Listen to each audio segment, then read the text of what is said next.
What is going on, investors? My name's Emmanuel, and this upcoming week is the week of weeks. Okay, we've had some great earnings coming out. We had some great companies report fantastic earnings in the prior weeks. Yes, I was paying attention, but this is the most important earnings week for me, and it's because you can see some familiar names. Okay, straight off the bat on Tuesday before market open, we have Palantir. Palantir are reporting their earnings before market open, and I am so excited for this. Okay, I've taken the day off work. I am not playing. I've taken the day off work. I'm not going to be going to the clinics on Tuesday. I am going to be here, and I am going to be live in the earnings call for Palantir because I'm just so excited to see the progress we have made. I mean, we've been talking about all of their progress for the past 2 or 3 months now, contract after contract. You know, many investors say that for a company that's worth, well, it's less than 40 billion now, but for a company that's worth 40 billion, you know, $32 million contracts here, $50 million contracts here, $5 million contracts here, you know, it doesn't mean anything, but you're forgetting these contracts add up over time. And every single one of these contracts is just slowly building our top and our bottom line. So I'm really excited about Palantir's earnings before market open. My expectations for the share price, I expect it to go down. Of course, it's going to go down. I mean, we have already broken through key levels of resistance, as you can see. Resistance was about $21.19. That was multi-month level of resistance. It was tested back in December. It was tested once again back in March. It was tested quite a few times in March, actually. Then again in April, it was tested, it held. But as of late, we have broken through it. As you can see, we've had 1, 2, 3, 4, 5, 6, 7 red days in a row. And even though I think we're going to beat earnings, we're going to beat revenue, we're going to beat guidance, we're going to have the triple Bs, okay? We're going to have the triple Bs of beatings. No, pause. But we're going to have the triple Bs.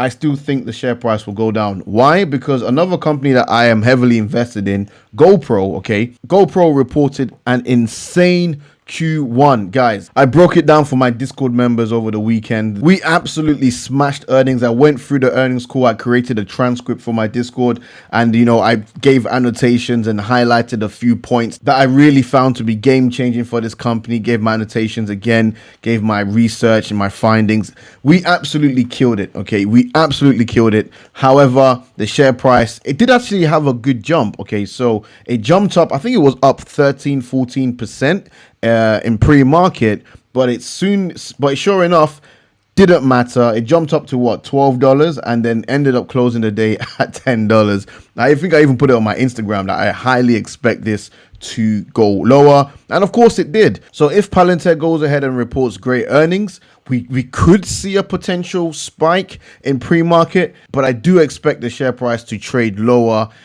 throughout the trading day and probably finish on the red again. And if you watch my recent video, I explained exactly what is going on. You know, institutions, hedge funds, they are targeting high growth tech stocks, and I gave you proof of that. The Bank of America gave us some information with regards to what their hedge fund and institution clients are doing, and they've been net sellers. And then I gave you a 3 months performance chart which highlighted where majority of the money is going into, and we identified that energy, property, industrial is really where the money is going, and we saw the worst activity in tech. And if you haven't seen that video, I will link it in the description below.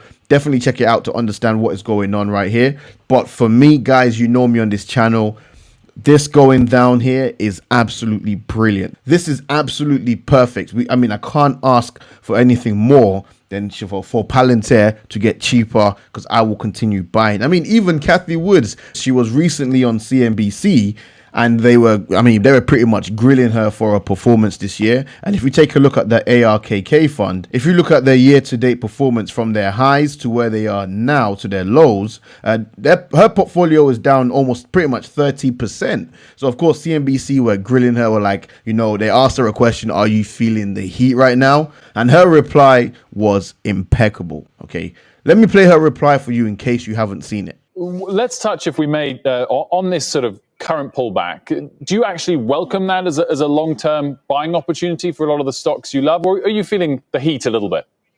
Oh, I love this setup. The last time I was on, I think I said that this rotation was good news. And the worst thing that could have happened to us is to have the market narrowly focus on just our ilk of stock, the innovation space. Instead, it has broadened out so that year to date, I think it's energy's up 40%, financials are up 27%. And from the peak in mid-February, our strategies are down. The ones that have been hit the hardest, not all of them, are down 30 to 35%. I love that setup. So as you can see, there is zero concern from Cathy Woods right now. In fact, she embraces it. She welcomes it. She actually loves the fact that high conviction innovation stocks are taking a beating right now because they are just buying cheaper and cheaper and cheaper with a 5-year horizon. And that's exactly how I love to invest. I mean, if I saw a property, right, let's just imagine that Palantir was a property. I've done my research. I've done my homework with regards to the property. I know the area is good. Let's say I know that the government or the local council are going to develop the area within the next 2 to 3 years, but maybe the word hasn't got out yet, and therefore the prices of the property continues to get cheaper. I would want to buy it cheaper because I know what's going to happen within the next couple of years. And it's the same thing as well with Palantir. But for some reason, when stocks, which are also assets, just like property, I mean, if property gets cheaper, you won't see anyone complaining, especially if you are a buyer. I mean, if you see property going down that you like, I mean, we all want a deal, right? We all want a bargain. But for some bizarre reason, when it comes to stocks, when it comes to investments in this asset class specifically, when it goes down, we think it's a negative. Guys, it's not a negative. I think if you are looking at it from a short-term point of view, or if you're day trading it, yes, okay, fine, it's a negative. But I'm thinking long-term, just like Cathy Wood is. The same way I look at my property investments is the same way I look at my stocks, because they are both assets. So Palantir going down, I welcome it. I do think we might test supports, which is really there's not a lot of support because the company is new. You know, we had the recent IPO last year in September. So the only really support, and I think I'm actually even begging for this support, is at $17, because again, that's not really key support. You need a real valid support level is an area that's been tested on multiple occasions, and this was only tested for a few days, whereas this level of support was multi-month. So yeah, I guess if we want to draw another support level, we could probably see it go down to 17.35 and test there. And believe you me, my Discord already knows I am just going to be buying along the way. You know, I am greedy when it comes to Palantir, but I'm also disciplined in my greed. I'm not going all in at the same time. I am being greedy in chunks, okay? Little chunks here and there.